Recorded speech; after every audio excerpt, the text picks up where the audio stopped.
Muy bien, estamos ya en nuestra clase, nuestra penúltima clase de nuestro curso de mecánica 2. O sea que después de esta nos falta una más y con esto terminamos nuestro curso.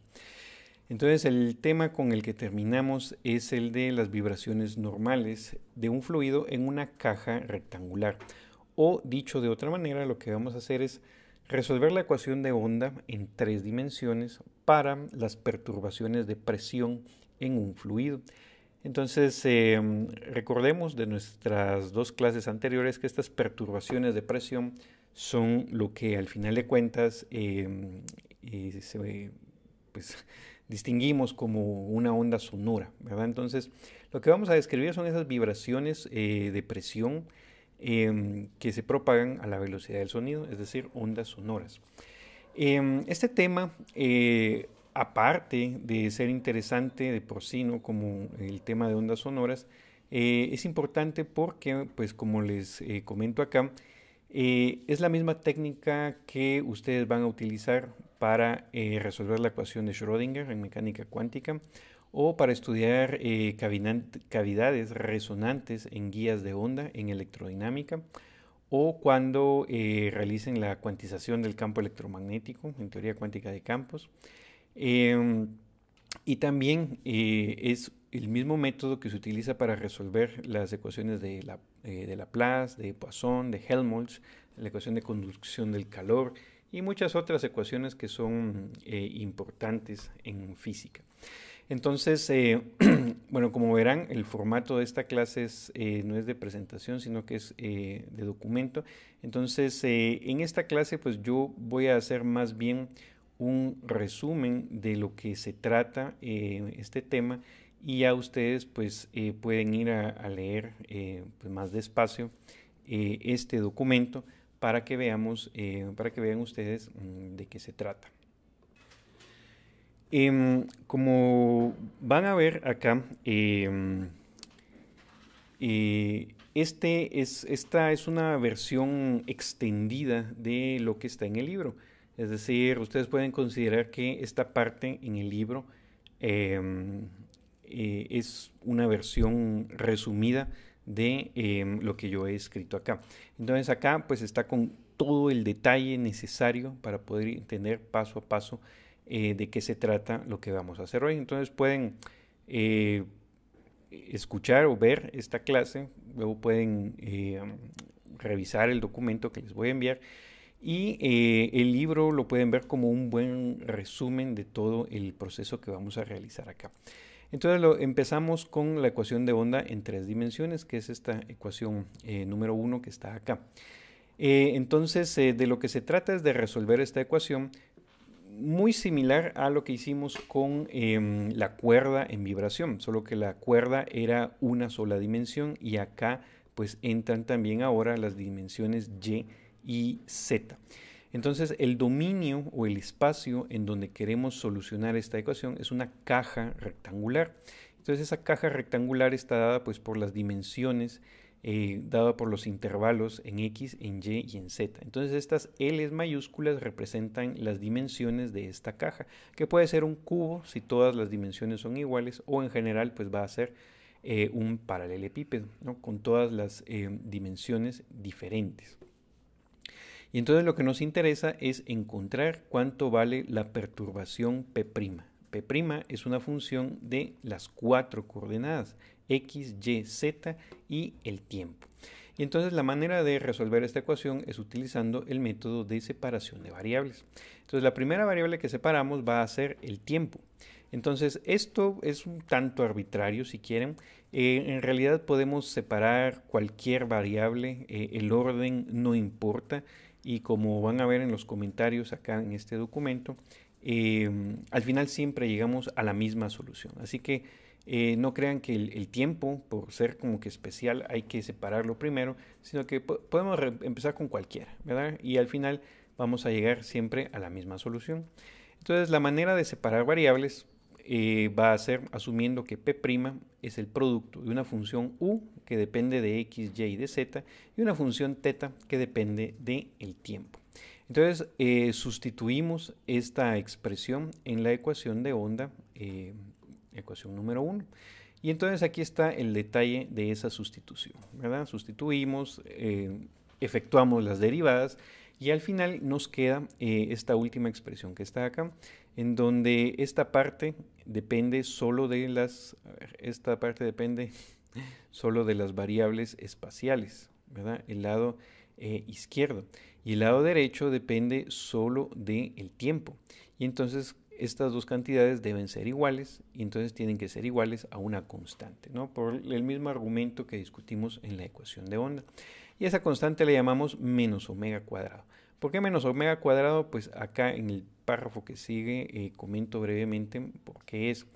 Pero mientras tanto vamos a decir que es por conveniencia y esto lo que nos permite es que la ecuación que nosotros separamos que tiene que ver con el tiempo tiene la forma de un oscilador armónico simple y esto nos permite escribir de una vez la solución para la parte temporal y la escribimos de esta manera, ¿verdad?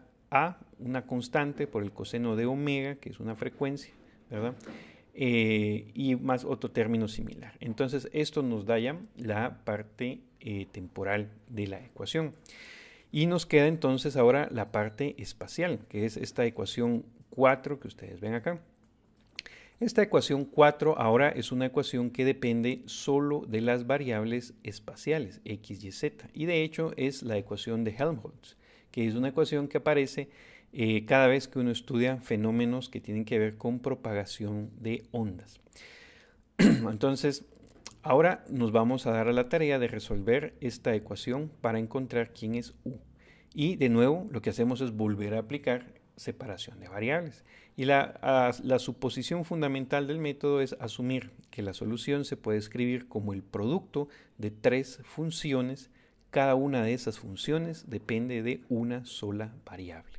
Entonces, una vez que nosotros proponemos que U tiene esta forma, pues ahora venimos y tomamos esta propuesta o este ansatz, como dicen en algunos libros, y lo sustituimos acá en la ecuación número 4. Cuando hacemos eso, ¿verdad? Acá está paso a paso todo el procedimiento, ¿verdad? Efectuamos las derivadas, separamos las derivadas parciales, etcétera, etcétera. De último, hacemos este paso, ¿verdad? Que es el que hace, este paso es dividir toda la ecuación entre U, y lo que hace es que cada uno de estos términos, ven ustedes, depende solo de una variable. El primero depende solo de X, el segundo solo de Y, el tercero solo de Z, y esta parte pues es simplemente una constante. Y entonces la manera de separar variables es básicamente similar a la anterior. Lo que hacemos es, por ejemplo, tomar el término que depende de X y llevarlo del lado derecho de la ecuación, tal y como lo hicimos acá. Bueno, acá. Y entonces tenemos que el lado izquierdo y el lado derecho tienen que ser iguales. Y entonces, por lo tanto, los igualamos a una constante que le vamos a llamar kx cuadrado, ¿verdad? Y entonces acá ustedes dirán, bueno, ¿por qué pasamos primero x? ¿Por qué no pasamos al otro lado el término de y o el de z? Y como les decía, da lo mismo, el orden no tiene ninguna importancia, ¿verdad? Al final, cuando pongamos todas las soluciones juntas, resulta que llegamos al mismo resultado, ¿no? Entonces, si acá empezamos con x, ahora resulta que de esta ecuación 6, perdón, acá, de esta ecuación 6, si tomamos este término que depende de x y lo valoramos esta constante, obtenemos esta parte, esta ecuación. Y otra ecuación, ¿verdad? Que es el lado izquierdo igualado a esta constante. Entonces lo que ganamos acá es que la primera ecuación ya depende solo de x. Y otra vez tiene la forma de un oscilador armónico simple. Y eso nos permite escribir su solución, ¿no? De esta manera. Entonces acá pues buscamos, ¿verdad? Nombrar las constantes, ¿no? De una manera conveniente. Las llamamos C y D. Y ven que le llamamos k al cuadrado pues por conveniencia también, ¿no? Porque ahí hay que sacar siempre una raíz cuadrada. Entonces esto nos permite escribir la solución del oscilador armónico pues de manera sencilla. Entonces con esto encontramos ya la solución a la parte de x. Ahora, ¿qué hacemos? Bueno, en esta ecuación 7 nos queda todavía la variable y y la variable z. Entonces, similar. Ahora vamos a pasar el término de y al lado derecho de la ecuación. Y cuando hacemos eso, pues nos queda de esta manera, ¿verdad? Entonces, en esta ecuación, el lado derecho depende solo de y el lado izquierdo depende solo de z. Entonces, lo que hacemos es igualar el lado izquierdo a una constante. Sin embargo, ven ustedes que acá hicimos un paso adicional. Este k no lo dejamos ahí, sino que lo pasamos del lado izquierdo con su correspondiente signo menos. Entonces, ¿por qué hacemos eso? De nuevo, eso es porque al final de cuentas la solución que vamos a obtener es la versión más sencilla y directa de la solución. Si no hubiéramos hecho esto, la solución para X y para Y nos queda un poquito diferente. Pero recuerden que al final lo que hay que hacer es multiplicar todas las soluciones, ¿no? La de X, la de Y, la de Z y la del tiempo. Y cuando hacemos esa multiplicación, ahí es donde todo queda igual. Entonces, si ustedes quieren, pueden probar, ¿no? Dejar esta kx del mismo lado y ver qué les da, ¿no? La cuestión es que cuando ustedes multipliquen todas las soluciones, ahí debe quedar igual. Entonces, de esta manera, lo que nosotros logramos al haber pasado este kx del lado izquierdo es que cuando igualamos a y con esta constante, pues como vemos acá, nos queda una ecuación que depende pues solo de y que tiene otra vez la forma de un oscilador armónico. Y entonces podemos escribir inmediatamente otra vez la solución, que es esta ecuación 10 que ven acá. Y entonces otra vez, la solución en y tiene forma de oscilador armónico, ¿verdad? Entonces, ¿ahora qué pasa con z? ¿No? La última ecuación que nos queda. Bueno, z también tiene la forma ya de una ecuación para un oscilador armónico simple. Lo único es que la constante, en lugar de ser un simple k, es todo esto que está entre paréntesis, ¿verdad? Entonces, pues nada nos prohíbe a escribir la solución en z como, ¿no? Z igual a una constante por coseno de raíz cuadrada de todo lo que está acá. Sin embargo, para simplificar las cosas y que todas las soluciones se vean más o menos iguales, pues lo que hacemos es simplemente llamar a esto que está entre paréntesis k sub z al cuadrado. Esto no se deja seleccionar a veces, ¿no? Pero bueno, es esta ecuación 11. Entonces, k sub z cuadrado es todo lo que está entre paréntesis. Y eso lo que hace es dejarnos a la ecuación en z, ¿no? De la misma forma que la de y la de x. Y de esta manera, pues podemos escribir la solución en z de esa manera. Y entonces, lo importante es, al final del día, que la ecuación 11, o si ustedes quieren, esta misma ecuación, pero con todas las k de un solo lado, la ecuación 13, es una ecuación que relaciona los valores de las k, ¿no? Con la constante omega cuadrado sobre c cuadrado. Lo importante a tener presente acá es precisamente lo que está en estos párrafos, es que kz no es una variable de separación independiente, sino que k sub z depende de omega, de kx y de ky. Es decir, al final solo hay tres constantes de separación, que son omega, kx o ky, ¿no? O cualesquiera tres de estas variables que aparecen en esta ecuación. El punto es que esta relación va a dar una de ellas en función de las otras dos, ¿verdad? Entonces no es que hayan cuatro constantes. Recordemos que omega salió de hacer separación de variables para el tiempo. Y pues las k pues son las constantes de separación de cada coordenada. Sin embargo, no es que hayan cuatro, ¿verdad? El hecho de que estas constantes tengan que cumplir esta relación, lo que nos dice es que solo tres de ellas son independientes, ¿verdad? Entonces esto pues está también comentado acá en estos párrafos que siguen. Entonces con esto básicamente ya tenemos nuestra solución, ¿verdad? Porque ya tenemos soluciones para z, para y, para x y para el tiempo. Entonces la solución pues va a ser simplemente el producto de todas ellas. Entonces, ahí termina la parte de separación de variables. Ahora lo que viene es imponer condiciones de frontera para encontrar varias de las constantes que hemos utilizado en nuestra solución. Entonces, las condiciones de frontera acá no son tan simples como en la ecuación de onda, ¿verdad? Porque básicamente lo que tenemos que hacer es imponer una condición de frontera sobre la presión, porque la presión es nuestra variable. Sin embargo, no es inmediatamente obvio qué valor tenga que tomar la presión sobre las paredes de la caja, ¿verdad? Es algo que no pueda decir uno inmediatamente, así como cuando dijimos en la cuerda, ¿no? Si los extremos están fijos, no se mueven, entonces le llamamos U igual a 0. Acá no es tan evidente. Y entonces en el libro, el método que utilizan es, en lugar de poner una condición de frontera sobre la presión, se la colocan a la velocidad. ¿Por qué a la velocidad? Porque lo que sí estamos seguros es que las paredes que limitan nuestro volumen son rígidas y el fluido o el aire que esté justamente sobre la pared no se va a mover, es decir, la velocidad tiene que ser cero. Entonces recordemos que en el fluido existen pequeñas oscilaciones de la velocidad, ¿no? Son oscilaciones alrededor del reposo, ¿no? Porque la velocidad de la solución estática es cero. Entonces hay velocidad, pero es muy pequeña, ¿verdad? Son oscilaciones pequeñas de nuestro fluido.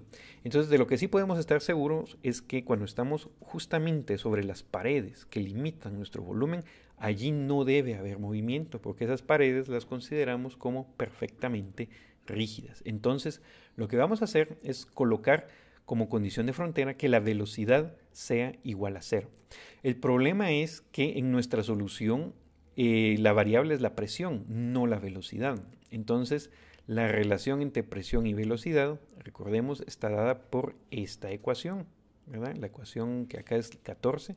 Entonces, la derivada en el tiempo de la velocidad se relaciona con el gradiente de P', la perturbación en presión. Y entonces el procedimiento es encontrar la velocidad en función de la presión. Y esto lo vamos a hacer para fines prácticos en una dimensión, en la dirección X. Y el mismo procedimiento aplicaría para Y y para Z. Entonces, considerando solo la componente en X de esta ecuación 14, eso se vería así como está acá en la ecuación 15, ¿no? Entonces, la derivada de la componente en X de velocidad en el tiempo es igual pues, a esta expresión que depende de la componente en X del gradiente de presión, ¿no? Entonces, la presión ya la conocemos, ¿verdad? Está dada por este producto de funciones. Y entonces lo que hacemos es sustituir este producto de funciones justamente acá, ¿no? Para encontrar la velocidad. Eso lo que nos da es esta operatoria que vemos acá, ¿verdad? Entonces acá es de sustituir, efectuar las derivadas, ¿verdad? Y de último vemos que para encontrar la velocidad pues hay que quitar esta derivada y eso lo vamos a hacer integrando en el tiempo, que es esta otra parte que está acá. Al integrar en el tiempo, ¿verdad? Pues hay detalles como constantes de integración que discutimos precisamente en este párrafo, entonces no lo voy a mencionar yo acá. El punto es que esta última expresión nos da la velocidad que queríamos. Entonces, sobre esta expresión imponemos condiciones de frontera. Y las condiciones de frontera son que la velocidad en x igual a 0 y en x igual a L sub x, ¿verdad? Que es el otro extremo, en la otra pared de la caja, también sea 0. Hacer que esto sea 0, es decir, la primera condición, acá se parece mucho a lo que nos dio en la ecuación de onda, es decir, una de las constantes se hace 0. Con esa constante hecha 0 imponemos la otra condición de frontera, que se parece también a lo que hicimos con la ecuación de onda en una cuerda.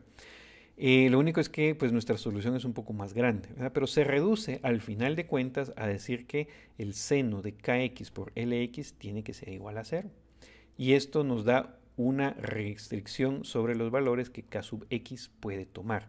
Entonces k sub x solo habíamos dicho que es una constante. Sin embargo, aquí vemos que no puede tomar simplemente cualquier valor, sino que está restringida a estos valores que están acá, donde L es un entero.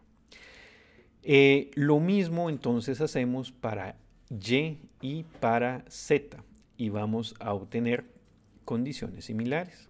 Por ejemplo, que K sub Y va a cumplir una condición similar, en donde pues entra acá otro valor entero que vamos a llamar M, y vemos que las K básicamente toman valores de múltiplos enteros de pi sobre la longitud de la caja, ¿verdad? En esa dimensión, la longitud de nuestro volumen en esa dimensión. Cuando colocamos todo esto junto en la ecuación que nos daba la relación entre nuestras constantes, recordemos, ¿verdad? Esta parte de acá. Entonces, si nosotros encontramos valores para las 3K, ¿verdad? K sub X, K sub Y y K sub Z, recordemos, ¿no? Solo 3 de ellas son independientes. Entonces, si nosotros le vamos a dar valores a las 3K, quiere decir que omega ya no es independiente, sino que depende de estas 3K a través de esta relación de las constantes.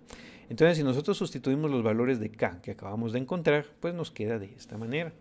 Y entonces resulta también que omega, que dijimos es una constante, pero no dijimos nada más, resulta que no puede tomar simplemente cualquier valor, sino que está restringida a valores que dependen de la elección de estos números L, M y N, que son números enteros, ¿verdad? Y entonces eso es básicamente lo que nos da la condición de frontera. Es una relación entre la frecuencia, estas frecuencias que, que las vibraciones de sonido pueden tomar.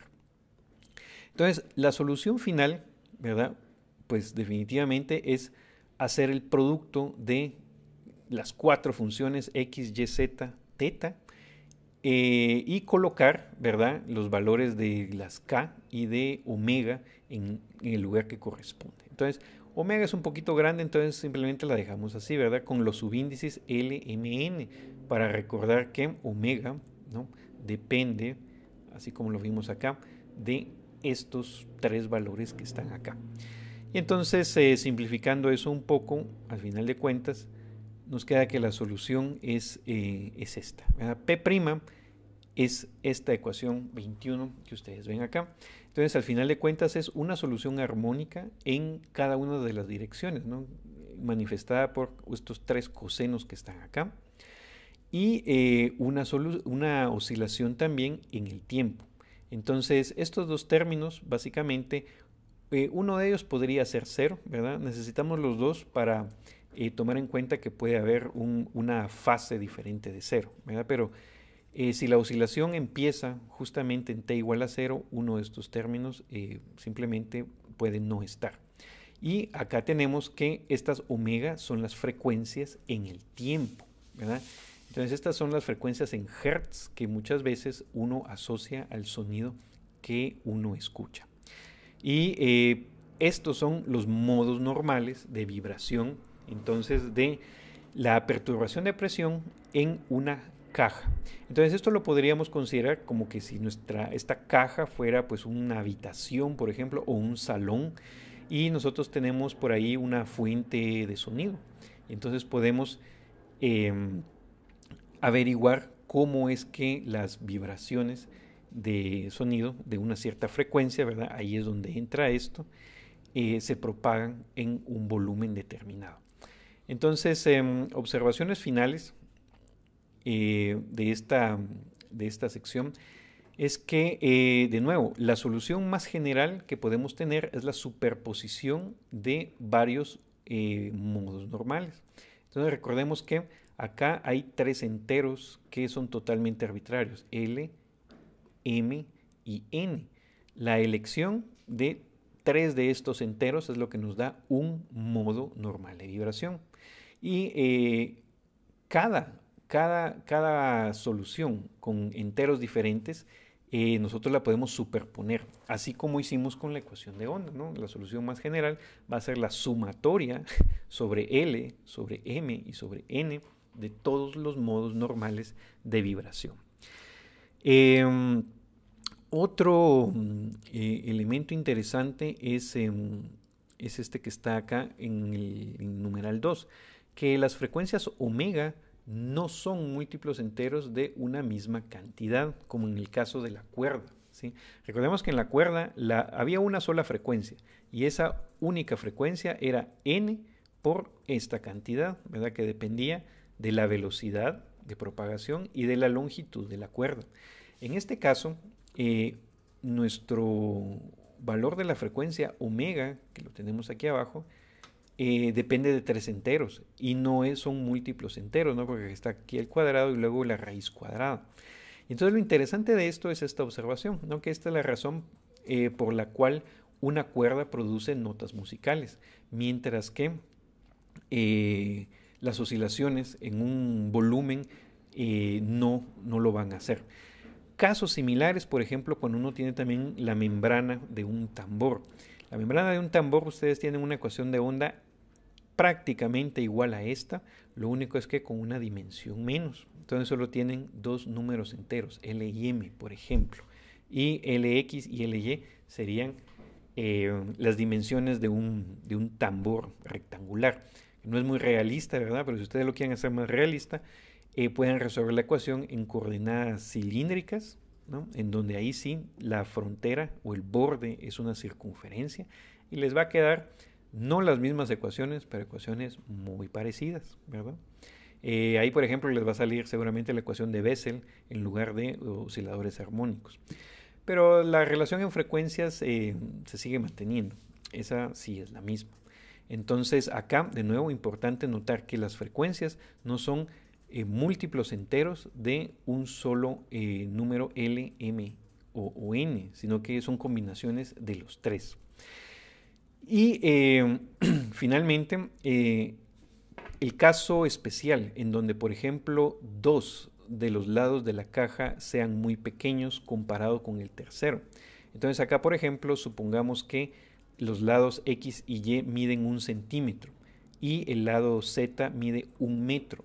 Entonces esto básicamente es un tubo, ¿no? Es un tubo con una forma cuadrada. Y entonces el lado Z es definitivamente 100 veces, en este caso 100 veces más grande que los otros dos. En este caso la relación de frecuencias la podemos aproximar, ¿verdad? Porque los números Lx y Ly son pequeños, ¿verdad? Entonces, si L y M son 0, por ejemplo, entonces únicamente dominaría acá la parte de N, ¿verdad? Entonces, mientras L y M sean 0, digamos que la frecuencia más baja va a empezar con N. Entonces, ese es un ejercicio interesante, ¿verdad? Que vale la pena, ¿no? Yo los exhorto a que lo hagan, tratar de ordenar cuáles son las frecuencias de vibración para esta cavidad, que básicamente es un tubo de sección transversal cuadrada. Entonces, si ordenamos las frecuencias de la más baja a la más alta, uno diría, ¿cuál es la frecuencia más baja que podemos tener? Bueno, la frecuencia más baja es cuando los tres enteros son 0. Eso nos daría una frecuencia 0. Entonces, eso en realidad no es una frecuencia, sino que sería una solución constante. Entonces, ¿cuál es la siguiente? Bueno, como Lx y Ly son pequeños, ¿verdad? Lo que sucede, ¿verdad? Es que estas fracciones 1 sobre Lx al cuadrado y 1 sobre Ly al cuadrado son números grandes.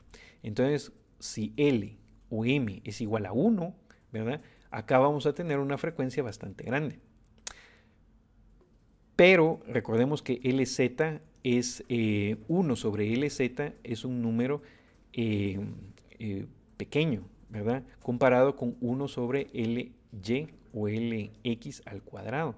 Entonces, la primera frecuencia más baja va a ser con n igual a 1, ¿verdad?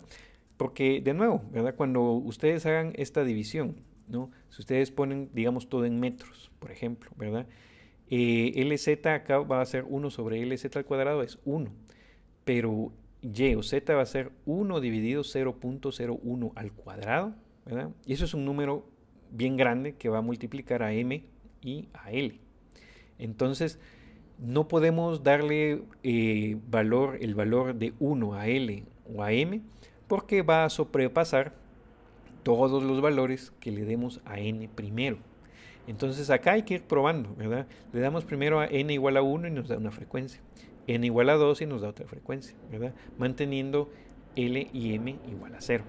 Y entonces lo que vamos a ver es que en ese caso, mientras L y M sean 0, esta raíz cuadrada, ¿verdad? La podemos cancelar y las frecuencias ahí sí son múltiplos de esta cantidad que es pi por c sobre Lz. ¿Verdad? Entonces esto es válido siempre que Lz sea mucho mayor que las otras dos, x y y. Y definitivamente va a llegar un número n en donde la frecuencia que obtengamos ya va a ser similar a la que obtengamos con el primer L igual a 1 o M igual a 1, ¿verdad? Y entonces, esa es la razón por la cual se puede obtener notas musicales de un tubo o bien del famoso, un instrumento que se conforme por tubos, ¿no? Que es el órgano de tubos. O, por ejemplo, una flauta o cualquier cavidad en donde sea una dimensión sea más larga que las otras dos, por ejemplo. Entonces, ese análisis pues ya tomaría un poco más de tiempo, pero la razón al final de cuentas es esta. Y como les digo, es un ejercicio interesante, ¿verdad? Y vale la pena tomar las dimensiones, por ejemplo, así como están acá, y tratar de ordenar las frecuencias, ver para qué valor de n, ¿verdad? Entonces la frecuencia ya se compara para el primer valor de L igual a 1 o de M igual a 1, por ejemplo, ¿verdad? Y ahí en adelante seguir pues, viendo cómo van ordenadas las frecuencias y notar, ¿verdad? Que al final de cuentas todas las frecuencias no son múltiplos de un solo número. Entonces con esto terminamos nuestro análisis de los modos normales de vibración. Acá no lo escribí, pero esta misma relación es válida para ondas electromagnéticas, por ejemplo. Lo único es que en los fenómenos electromagnéticos son de otra naturaleza y entonces pues observamos otras cosas que pues ya van a ver ustedes en su curso de electrodinámica. Entonces vamos a terminar el día de mañana. En esa clase lo que vamos a ver es cómo visualizar estas soluciones, ¿verdad? Porque obtuvimos esto y pues matemáticamente todo bien, pero quisiéramos saber qué representan. Entonces vamos a tratar de hacer una visualización de esta ecuación que está acá para ver cómo es que esta ecuación nos dice cómo las ondas sonoras se propagan. Entonces, por hoy nos quedamos acá.